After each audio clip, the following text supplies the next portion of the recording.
بوڑھا خان خیل کے نام سے مشہور ہوئی، جبکہ حسن خان کی اولادیں راجستھان میں آباد ہوئیں اور حسن زئی کہلائے۔ میران خان کے تیسرے بیٹے خاخیل کی اولادیں تورا وادی میں آباد ہوئیں اور خاخیل پر مشہور ہوئے۔ عمر خان کے آگے دو بیٹے ہوئے، علی شیر اور دوسرا میر احمد خان۔ علی شیر کی اولادیں ہنگو اور کرم ایجنسی میں آباد ہوئیں اور علی شیر زئی کہلائیں، جبکہ میر احمد خان کی اولادیں احمد خیل پر کہلائیں۔ بنگش قبیلہ ضلع بنگش کا مقیم تھا۔ یہ ضلع خیبر پختونخوا کے علاقوں کوہاٹ سے ٹل اور سپین گڑھ تک، جبکہ افغانستان کے صوبہ پکتیا تک پھیلا ہوا تھا۔ سن 1540 عیسوی میں ظہیر الدین بابر نے اپنی کتاب تذکرہ بابری میں بھی بنگش ضلع کا ذکر کیا ہے۔ اس زمانے میں مظفر خان بنگش اور مسعود بنگش کے نام بھی انتہائی نمایاں اور مشہور ہیں۔ ظہیر الدین بابر کی فوج پختون علاقوں کو فتح کرتے ہوئے آگے بڑھی۔ جب وہ ضلع بنگش کے علاقوں میں پہنچی تو یہاں مقیم بنگش جنگجو پہاڑوں پر چڑھ گئے اور انہوں نے مغل فوج کو گھیرے میں لے لیا۔ کافی تگ و دو کے بعد مغل فوج ان کو پہاڑوں سے نیچے دھکیلنے میں کامیاب ہوئی اور انہیں شکست دی۔ 200 بنگش جنگجو گرفتار ہوئے۔ اس کے بعد مغل فوج نے ہنگو، ٹل اور بنو کی طرف پیش قدمی کی۔ بنگش جنگجوؤں نے ہر مقام پر مغل فوج کا مقابلہ کیا، مگر تعداد میں کم اور محدود اسلحہ کی وجہ سے ہر جگہ شکست اٹھانا پڑی۔ 16ویں صدی عیسوی میں وزیرستان سے تیرہ ہجرت کر کے آنے والے ایک صوفی پیر روشن نے مغلوں کے خلاف روشنائی تحریک کا آغاز کیا، تو اس میں بنگش قبیلہ انتہائی نمایاں تھا۔ اس وقت مغل شہنشاہ اکبر دلی پر تخت نشین تھا۔ پیر روشن کے بعد اس کے بیٹے جلالہ نے اس تحریک کی قیادت کی۔ سن 1599 عیسوی میں جلالہ نے غزنی پر قبضہ کر لیا، مگر جلد ہی مغل فوج نے قبضہ واپس لے لیا۔ جلالہ کے بعد اس کے بھتیجے احد یا احداد نے اس تحریک کی قیادت سنبھالی۔ اس نے جلال آباد پر کئی حملے کیے مگر ناکام ہوا۔ سن 1626 عیسوی میں احد خان منگولوں کے ساتھ لڑائی میں تیرا کے مقام پر مارا گیا۔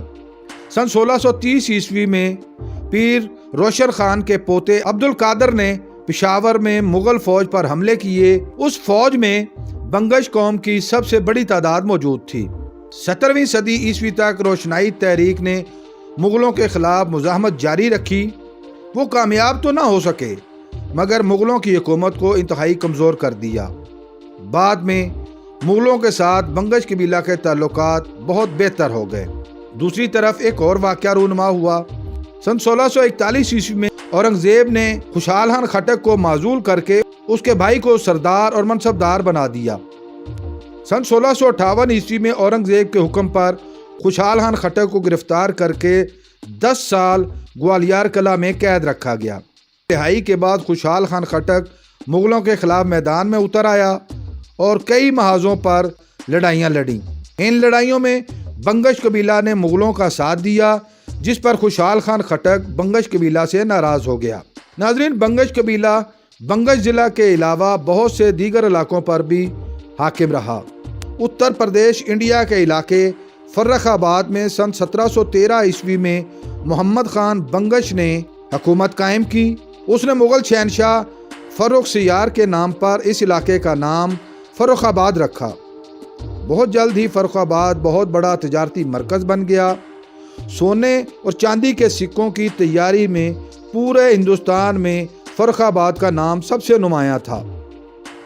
احمد شاہ ابدالی دور میں پختونوں کی ایک بہت بڑی تعداد بہترین مستقبل کے لیے افغانستان سے ہجرت کر کے فرخ آباد میں آ کر آباد ہوئی۔ محمد خان بنگش کی قیادت میں بنگش قبیلہ کی فوج نے پانی پت کی تیسری لڑائی میں حصہ لیا اور مراٹھوں کو شکست دی۔ بنگش قبیلہ کے جنگجوؤں نے انگریز راج کے خلاف جنگ آزادی میں بھرپور حصہ لیا۔ 23 اکتوبر سن 1857 میں کنوج میں انگریزوں سے شکست تک بنگش فرخ آباد کے حاکم رہے۔ ناظرین، بنگش ایک خوددار، جنگجو اور بہادر قبیلہ ہے۔ سن 1947 کی تحریک آزادی میں بھی بنگش قوم نے بڑھ چڑھ کر حصہ لیا اور قیام پاکستان کے بعد دفاع پاکستان اور پاکستان کی ترقی میں بھی اہم کردار ادا کیا۔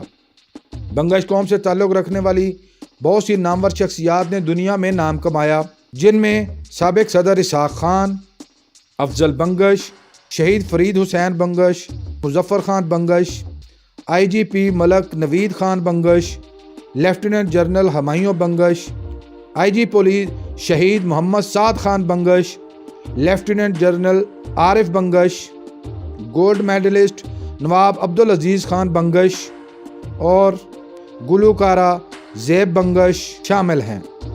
ناظرین، اگر آپ اس ویڈیو کے بارے میں اپنی کوئی رائے دینا چاہیں تو کمنٹ باکس کا استعمال کریں۔